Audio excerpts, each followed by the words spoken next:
ඒකත් එක්ක මා දැන් මෙතනදී කියන මහින්ද රාජපක්ෂ තමයි එතකොට සේනාධිපති විදියට මේ දේවල් කරේ. ඉතින් එතනත් එක පණිපොඩි. ඉතින් උන් හිතුවේ එහෙමයි කියලා 2.50ට වැටිලා. එහෙම දෙයක් උනේ නැහැ. ජාත්‍යන්තරයක් නැහැ කිව්ව මොන මොහොතේද කියන්න බෑ. මැන්ටලේ කඩා වැටෙදී. ඉතින් ඔන්න ඔය ප්‍රශ්න තිබුණා. ඉතින් ඇත්තටම දැන් දැක්කනේ ගැම්ම. Hi guys. ඔන්න අද සුපුරුදු පරිදි අපි ප්‍රෝග්‍රෑම් එකකින් හමු වෙනවා. ඉතින් ඇත්තටම තයිපොංගල් උත්සවයට යාපනයට ගිය ජනාධිපති අනුකුමාර දිසානායක මහත්මයා ඔන්න නොසිතූ වැඩක් කරලා තියෙනවා. ඉතින් ඇත්තටම මෙතෙක් පාලකයෙක් මේ රට තුල මේ විදිහේ වැඩ කරලා නැහැ. ඉතින් මේක මේ විදිහට කියද්දී සමහර කට්ටිය එන්න පුළුවන් එක එක දේවල් කියාගෙන අපි ඒකටත් උත්තර දෙනවා මේ වීඩියෝ එකේ තුලදීම අවසානයේදී. ඉතින් ඇත්තටම සිදු වෙලා තියෙන්නේ ජනාධිපති අනුකුමාර දිසානායක මහත්මයා ඊයේ දිනේදී යාපනයට ගියා තයිපොංගල් උත්සවය සමරන්න. ඉතින් මෙන්න මේකත් එක්ක මේ විදිහට අනුකුමාර දිසානායක මහත්මයා ගියාට පස්සේ යාපනයේ නතර වුණා. ඌ ආවේ නෑ ඊයේ රාත්‍රියේදී. ඉතින් අද උදේ පාන්දර අමුතුම දසුණක් දැක්කා රටක රාජ්‍ය නායකයෙක්.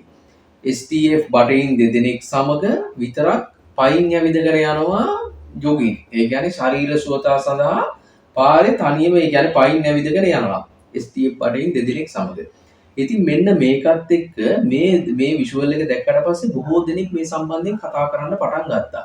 ඉතින් මේක තුල ජනාධිපතිතුමාට හිතා ගන්න බැරි ඒ කියන්නේ අකරතැබ්බ වලට මුහුණ දෙන්න සිද්ධ වෙලා තියෙනවා. මොකද ජනතාව මේක දැනගත්තත් පස්සේ පාරේ ජනතාව පිරෙන්න පටන් අරගෙන තියෙනවා. ඒ කියන්නේ එතුමාට ඒ ශරීර සුවතා දේ හරියට කරගන්න බැරි වෙලා තියෙනවා. ඉතින් ඒ තරම්ම ජනතා ප්‍රසාදයක් හිමි නායකයෙක් මේ. ඉතින් මේක පැහැදිලිවම එතුමා මේ විදිහට පාරටවත් බහින්න බැරි තත්වයක තමයි ඉන්නේ. මොකද හේතුව ඒ තරම් එතුමාට ජනතා ප්‍රසාදය වැඩි. එතුමාට ශරීර සුවතා ඒ ටික කරගන්න බැරි වෙලා තියෙනවා ඇත්තටම. ඒ තරම්ම ජනතාව පිරලා තියෙනවා සෙල්ෆි ගහන්න ඒ විදිහටම යාපනයේ පුදුමාකාර පිළිගැනීමක් තිබුණා අනුකුමාර දිසානායක මහත්මයාට. ඉතින් මේකත් එක්ක පැහැදිලිවම සඳහන් කරන්න ඕනේ මේ විදිහට මෙච්චර ඉතිහාසයේ පළවෙනි වතාවට තමයි මෙච්චර ජනප්‍රසාදයක් හිමි නායකයෙක් බිහිවුනේ. මෙච්චර මෙහෙම. දැන් මෙන්න මේකත් එක්ක දැන් කමෙන්ට්ස් සමහර මේ පෝස්ට් වලට සමහර වීඩියෝස් වලට කමෙන්ට්ස් දාලා තියෙනවා මහින්ද මහත්තයා හිටියේ නැත්තම් අනුරෝහම ඇවිදි කියලා. ඒ කියන්නේ යුද්ධ ඉවර කරේ නැත්තම් අනුරෝහම ඇවිදි කියලා. ඇත්ත.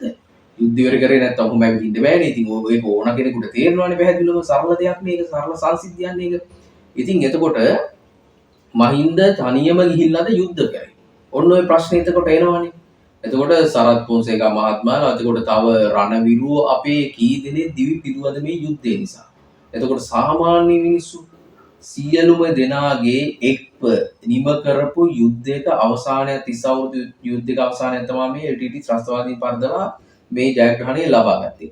ඉතින් ඒකත් එක්ක මා දැන් මෙතනදී කියන මහින්ද රාජපක්ෂ තමයි එතකොට සේනාධිපති විදිහට මේ දේවල් කරේ. ඉතින් එතනත් එක පොඩි ප්‍රශ්න ඇති වුණා. මොකෙන්ද අපි ගහන්නේ එක වචන කියලා මෙව්වගෙන්ද ගහන්නේ අපි ආයුධ නැතුව කිය එක ප්‍රශ්න ඇති වෙලා තිබුණා. හැබැයි සරත් පොන්සේකා මහත්මයා ප්‍රධානත්වයෙන් මේක කෙසේ හෝ ඉවර කරා.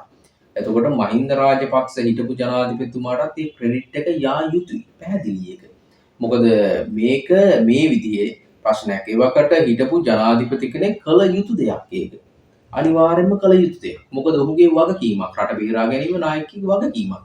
ඉතින් එතකොට මෙන්න මේකත් එක්ක දැන් කියනවා අනුර කුමාර ඇවිදීලු මහින්ද යුද්ධ ඉවර කරේ නැත්තම්. ඉතින් කොහොමත් ඉතින් ඉවර කරන්න ඕන දෙයක් මේක. ඒක ඉවර කරන්න අවශ්‍ය දෙයක්. ඉතින් ඉවර කරා ඊට. දැන් කෙසේ හෝ වේවා. එතකොට දැන් වත්මන් ජනාධිපති අනුර කුමාර දිසානායක මේ රටට එන විවසන වලට මුහුණ දෙන්නේ නැද්ද? එතකොට මොකක් හරි ප්‍රශ්නයක් ආවොත් අනුර කුමාර හැංගෙයි කියලා දින්නේ. එහෙම එකක් නැහැ. රාජ්‍ය නායකයෙක් විදිහට අනිවාර්යයෙන් මේ දෙයට මුහුණ දෙන්න ඕනේ. දැන් මේ කට්ටිය හිතන් ඉන්නේ හැබැයි එහෙම. හිතන් හිටියෙත් එහෙමනේ. දැන් මෙතන විවසනයක් ඇති වුණා මේ ඉතිහාසයේ දවුණුතුම විවසනයේ විදිහට ගම් වතුර විවසනයක් ඇති වුණා. ඉතින් ඒකෙදි හිතන් හිටිය අනුර කුමාර පැනලා හොරෙන් තමුත් ඒකට දුවයි කියලා. එතකොට මාලිමාව CC එකට විසිරලා ඔන්න නැවත බලය අපිට එයි කියලා හිතපු ඉන්නවනේ 2029 සිහින ජනාධිපතිලා වාගේ ඉන්න හනුමලා ඉන්න පොඩි. ඉතින් උන් හිතුවේ එහෙමයි කියලා 2.50ට වැටිලා. එහෙම දෙයක් උනේ නැහැ. ජාත්‍යන්තරයක් නැහැ කිව්වා රන් බණ්ඩගේ කොල්ලා තමයි ඉතිහාස ඒ කියන්නේ ජාත්‍යන්තරයේ බලවතුන් එක්කම එකතු වෙලා මේ රට ගොඩ ගන්න දැන් වැඩ කටයුතු කරගෙන ගියේ. එතකොට සාර්ථක විදියටම මේ විවසනයේට මුහුණ දුන්නා. පැනලා ගියේ නැහැ, හැංගුන්නේ නැහැ.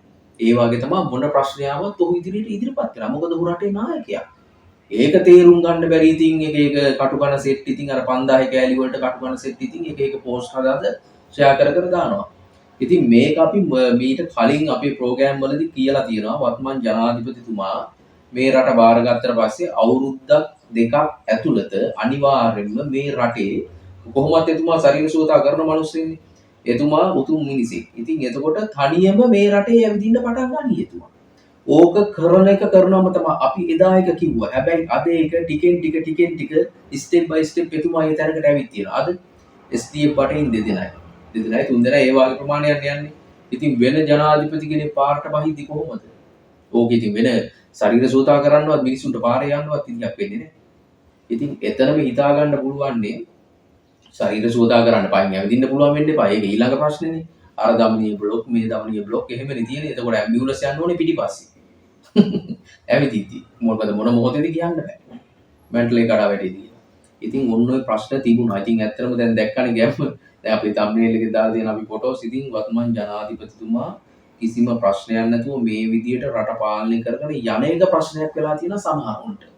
කිසිම ප්‍රශ්නයක් නැතුව රට පාලනය කරගෙන යන එක සමහරුන්ට ප්‍රශ්නයක් වෙලා තියෙනවා. ඇලර්ජික්ස්. මොකද ජාතිවාදී අවුස්සන්න දගලනුන්ට පුදුම ඇලර්ජික් එකක් මේක. දැන් අර අපිට මතකනේ ත්‍රිකුණාමලයේ බුදු පිළිම ප්‍රශ්නෙට ඔන්න දැන් මැදිහත් වෙලා කට්ටිය අර බලංගොඩ කස්සප හිමිලා හැම දැන් මැදිහත් වෙලා එක එක දේවල් කරලා ඒ වැරැද්දක් තියෙන නිසා ගරු අධිකරණය විසින් දඬුවම් දීලා තියෙනවා. සමහර මේකේ බුකි ඔස්තාර්ලා කියනවා දැන් බුදුදහමටවත් තැනක් නැහැ. ඒ කියන්නේ මේ තීන්දුව తీරන වැරදිද?